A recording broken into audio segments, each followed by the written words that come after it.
Hi everyone, I am Sunanda Manke and welcome to my channel Concept Tech 2018.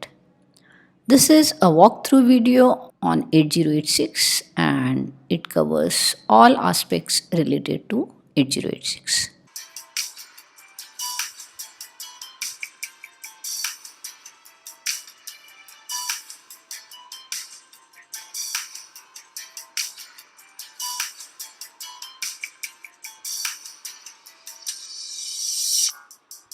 We'll start with the features of 8086. It is a 40-pin IC as you can observe in the figure. This IC operates on 5-volt supply. Its speed of operation is in the range of 5 to 10 megahertz and it depends on different versions of this IC. It's a 16-bit microprocessor, which means it has 16 data lines. That is, it can operate on word length of 16-bit. 8086 has 20 address lines. That is, it can access up to 1 MB of memory, which means maximum memory size which can be connected to this processor is 1 MB. And it is derived from the number of address lines, that is 2 to the power 20 is 1 MB. We can connect 64K input and output devices to this processor.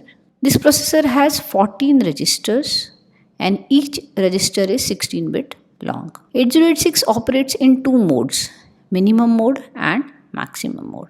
In minimum mode, it works as a standalone processor, and in maximum mode, it is a multi-processor communication mode. The most important feature of 8086 is pipelining concept, which came into existence with this processor only.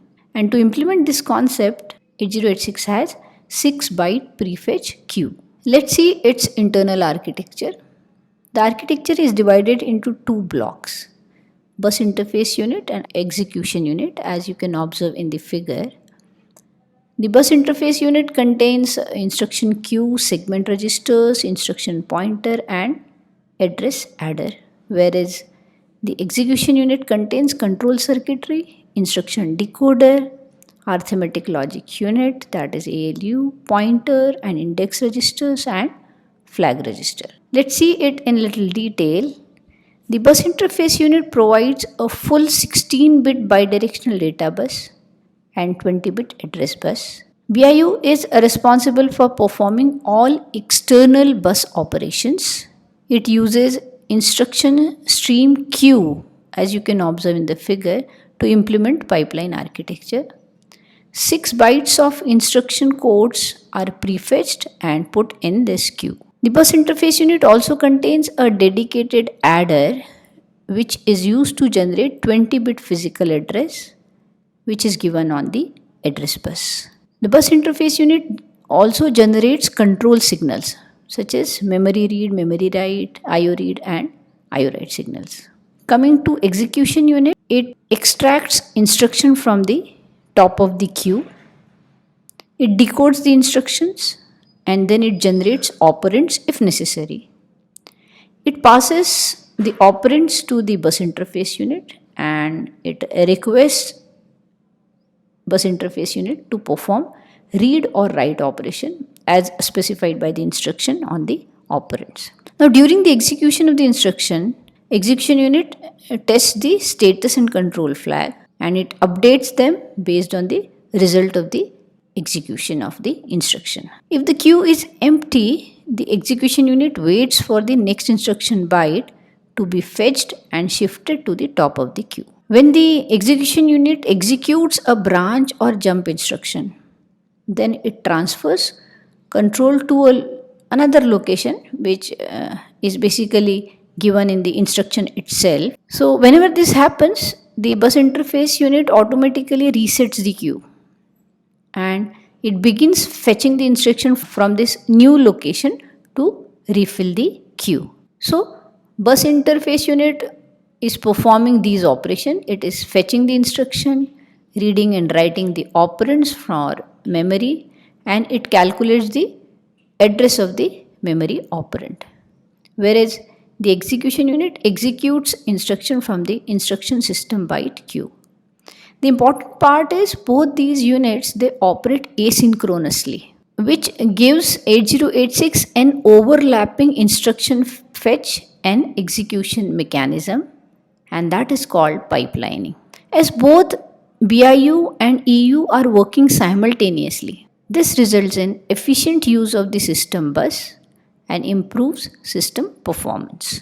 Coming to the register structure of 8086, we have general purpose registers here, AX, BX, CX and DX. Then we have segment registers, CS, SS, DS and ES.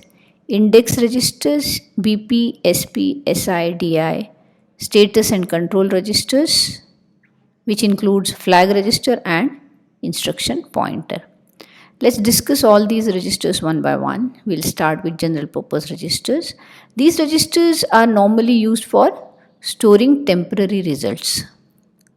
All these registers are 16-bit wide, as you can observe, but they can be used either as 16-bit register or 8-bit register. For example, accumulator can be used as 16-bit register, that is AX register, or it can be used as two 8-bit registers, AH and AL. Same goes with all other registers also. Accumulator register, being part of ALU, is a preferred register to use in all arithmetic, logic and data transfer instructions. BX is known as base register. It serves as a data register as well as address register. CX is a count register which is used as loop counter, and it is used in shift and rotate operations also. DX is the data register.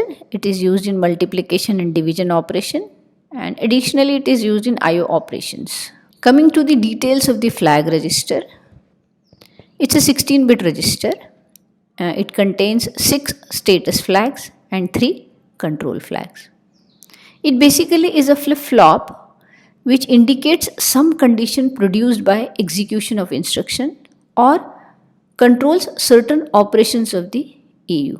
That is, here individual bits are set or reset based on the result of the operation or based on the controlling of certain operations. Carry flag sets when carry or borrow is generated in addition or subtraction operation. Parity flag indicates whether the number of ones are even or odd in the result. Auxiliary carry flag works on the nibble, that is, it works on 4 bits.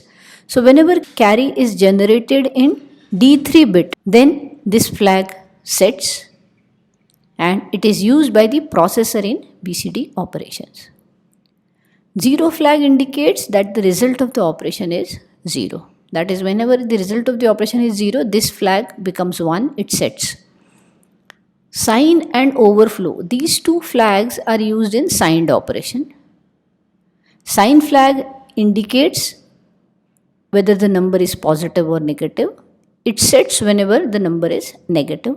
An overflow flag indicates the generation of carry in signed operation.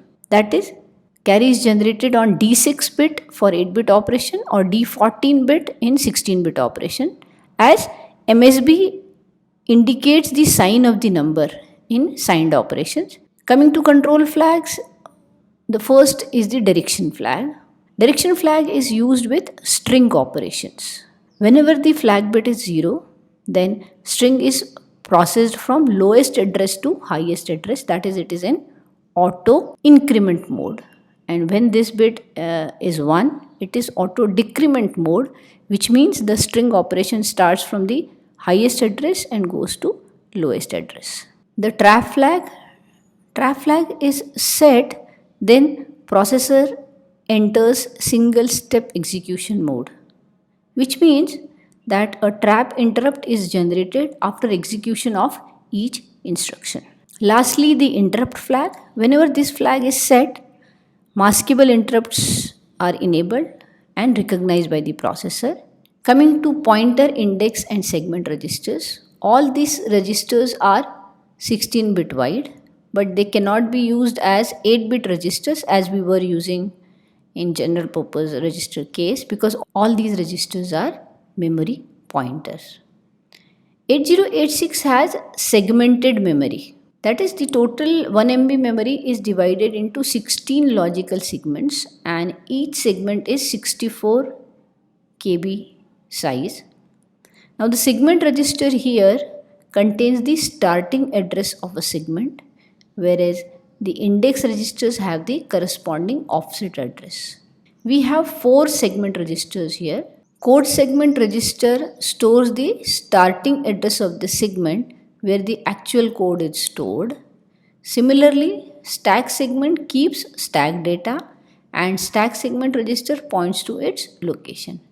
Data segment and extra segment, they both contain data and corresponding register act as memory pointer for those segments. As discussed, these index registers, they point to offset address in the given segment. Base pointer and stack pointer are used with stack segment. SI and DI are index registers. SI stands for source index, which is generally used to store the address for source data and corresponds to data segment. DI stands for destination index. It is used for the address of the destination data. So index and offset registers, they work in conjunction with segment register to form 20-bit physical address from 16-bit logical address. Flag register is already discussed. IP, that is the instruction pointer, it works with code segment register to generate the address of next instruction to be executed. Thus, instruction pointer points to the memory location from where next instruction is to be fetched. IP is not under direct control of the programmer, it is used by the processor. Let's discuss segmentation of memory. Now the microprocessor has 20 address lines that the available memory size is 1 MB. The total address range is 00000H2 5 times FH, right? Now this memory is divided into 16 segments and each segment is of 64 KB size. And this 64 KB segment can be addressed by 16 address lines as 2 to the power 16 is 64 KB. And so we have 16-bit registers. Now each segment has an address range of 0000H to FFFFH. These segment registers, they basically contain the starting address of a particular segment. To address a specific memory location in the given segment, we have an offset register. Now you can see the example given here. Here the segment starts with 80000H and the last address is given by 8FFFFH, right?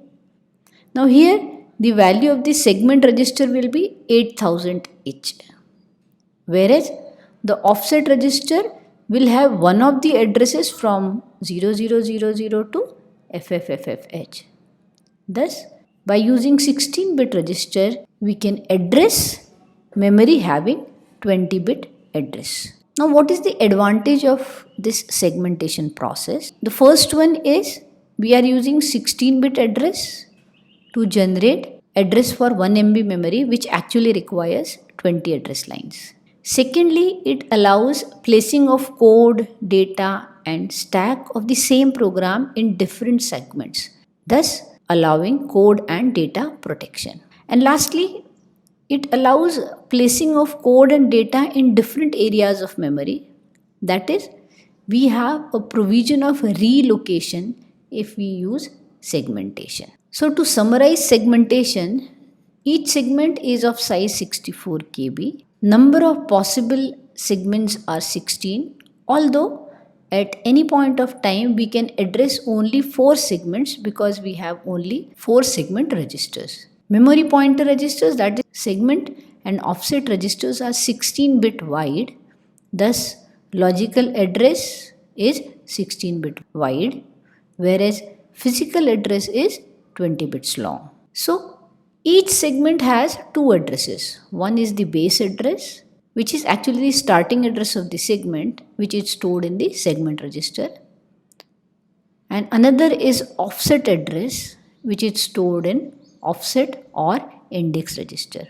Now, each segment register works in conjunction with specific offset register to address specific memory location or to generate actual physical address.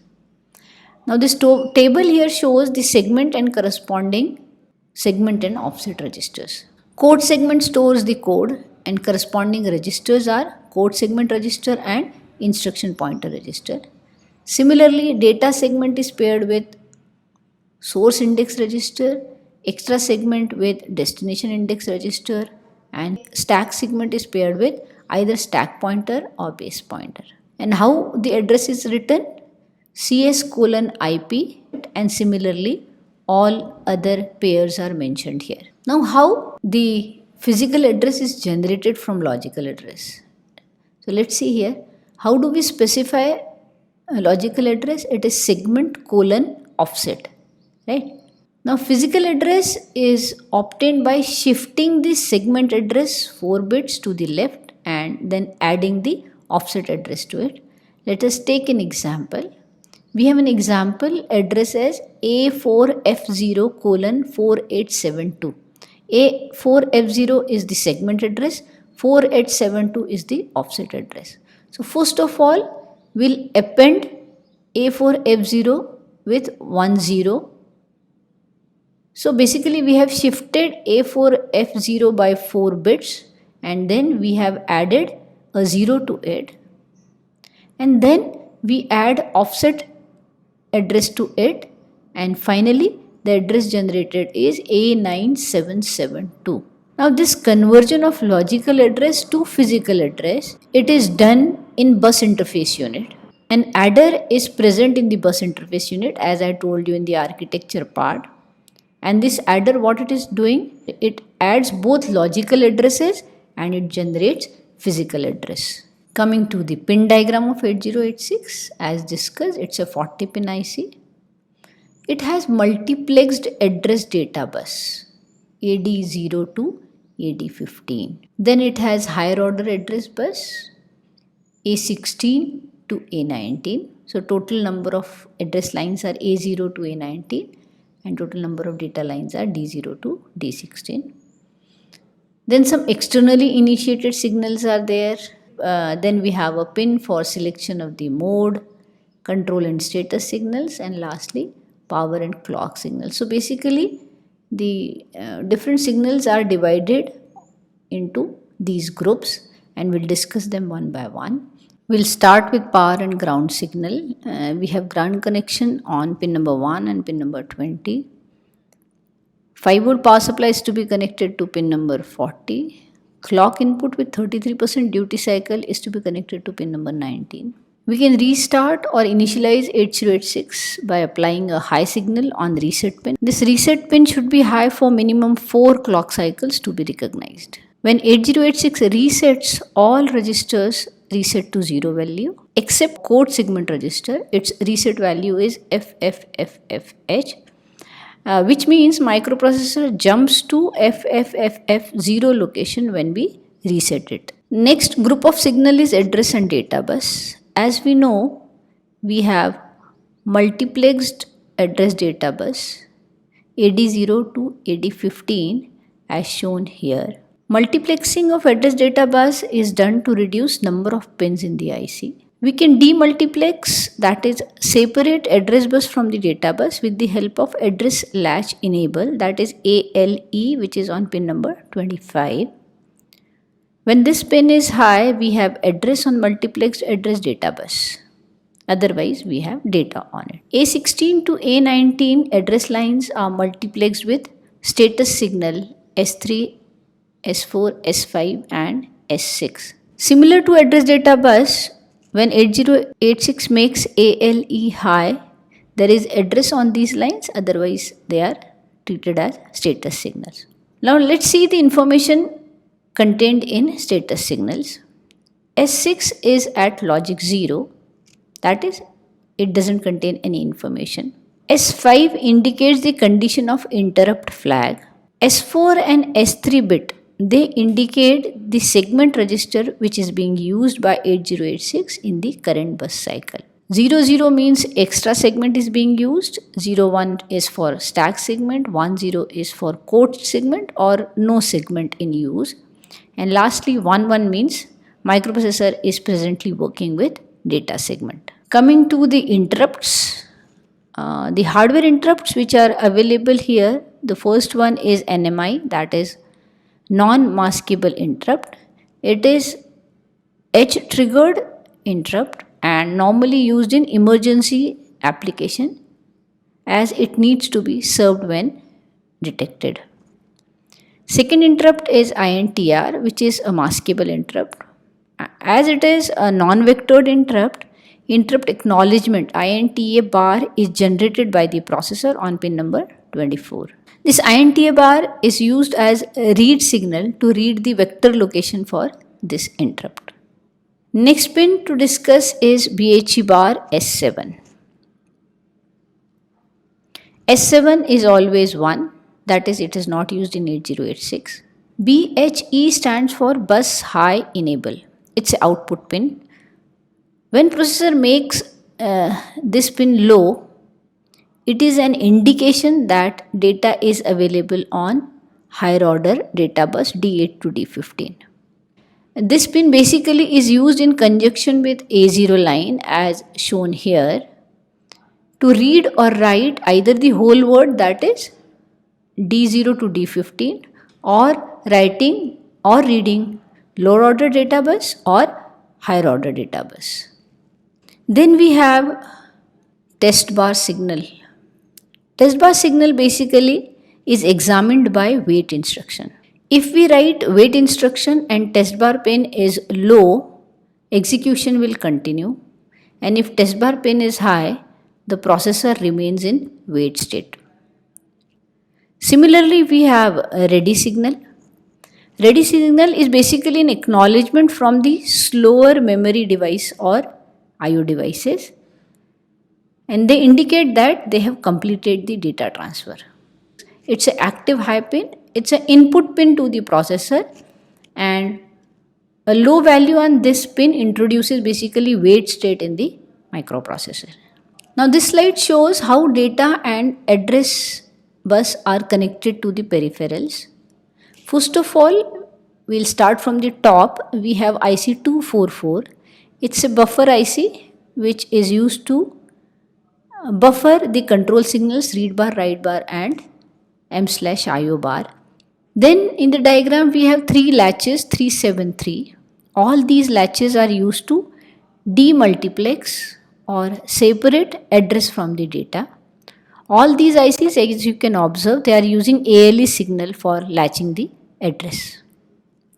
After that we have 2, 2, 4, 5 transceiver ICs. These basically are bidirectional transceivers and they are used with data lines. DEN bar indicates that there is data on the data lines and DT/R bar gives the direction of the data. So when DEN bar goes low, these ICs are enabled for data transfer. Basically, these ICs are used to isolate or protect data lines from the peripheral devices. So when DT/R bar is low, data is received by the processor, and when DT/R bar is high, data is transmitted by the processor. And accordingly, these transceivers change their direction. Now we'll discuss the two modes in which 8086 operates. The modes are minimum mode and maximum mode. As discussed, in minimum mode, the processor operates as standalone processor or single processor. Whereas in maximum mode, it is a multiprocessor mode, that is more than one processors are connected together. The basic aim of maximum mode is to improve the performance of 8086. Co-processors like numeric processor help 8086 to do operation more efficiently, more quickly. So we have a pin here, min-max bar. A high on this pin makes 8086 to work in minimum mode and low indicates working in the maximum mode. Now pin number 24 to pin number 31, they have dual function. That is, they function differently in minimum mode and maximum mode as mentioned here. We'll discuss minimum and maximum mode in little detail. Coming to minimum mode. In minimum mode, the 8086 works in standalone mode or single processor mode, and the signal details are, we have a read bar signal which is used to read data from memory and IO devices, write bar to write the data into memory and IO devices, M/IO bar. Basically this signal indicates whether the microprocessor is communicating to memory or it is working with IO devices. DEN bar, a low on this pin indicates that data is being transferred, and DT slash R bar, as discussed in the previous slide, if this pin is high, data is written, that is data is transferred from 8086 to peripherals, and when R bar, DT slash R bar is low, data is read by the processor, that is the data is transferred from external devices to microprocessor. Then we have hold and HLDA pins. These basically are used for DMA operation. The request from DMA controller comes on hold pin, and HLDA is the acknowledgement for DMA operation from the microprocessor. DMA data transfer is direct memory access data transfer, where memory and IO devices communicate with each other directly. Let's see the connection in minimum mode. First of all, we have this processor 8086. It is connected to the clock generator 8284. The input to clock generator are the crystal, which is used to generate the clock, then ready signal and active low reset signal.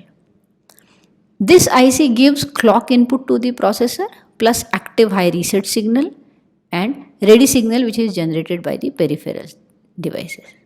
This particular IC, clock generator IC, it is common in both minimum as well as maximum mode.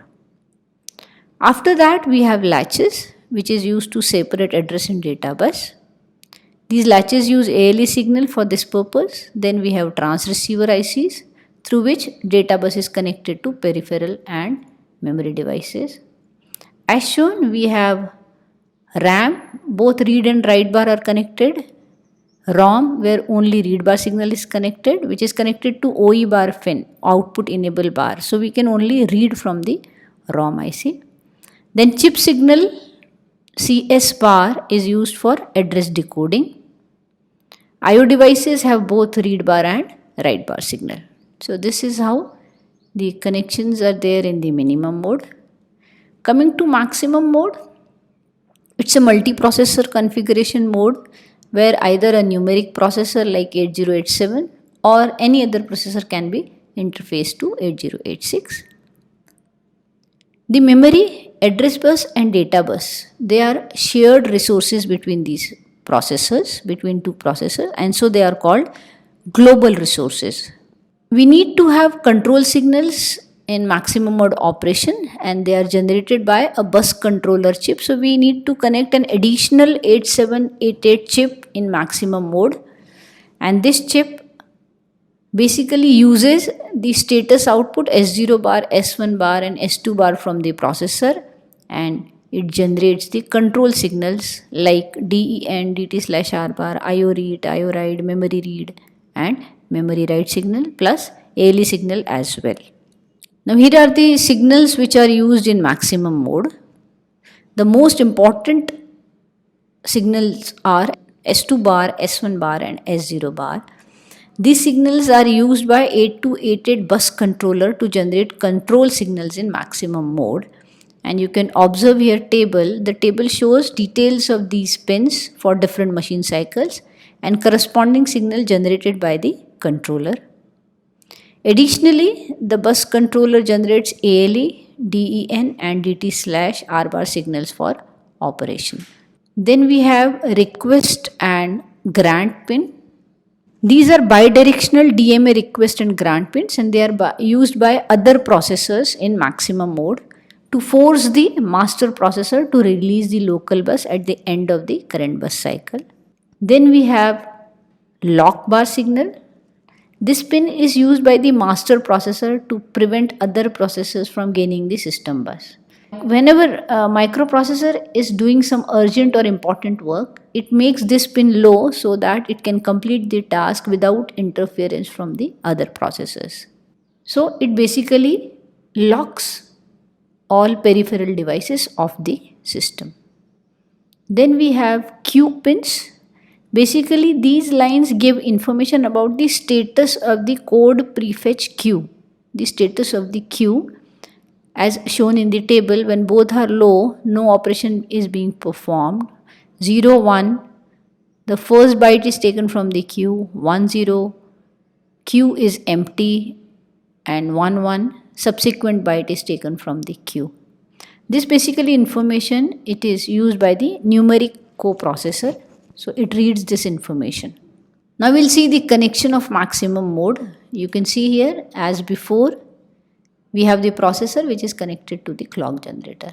Min max pin is grounded here, which shows it is a maximum mode operation. Similar to minimum mode operation, we have latches and transceivers, but the difference is all the control signals here are generated by the bus controller 8288 as discussed in the previous slide and as shown here in the diagram. Memory and IO devices are connected as before. The diagram here also shows an interrupt controller which accepts requests from the external peripherals and transfer the request on INTR pin of the processor. Interrupt acknowledgement is generated by the bus controller and is connected to interrupt controller to generate the vector address for the specified interrupt.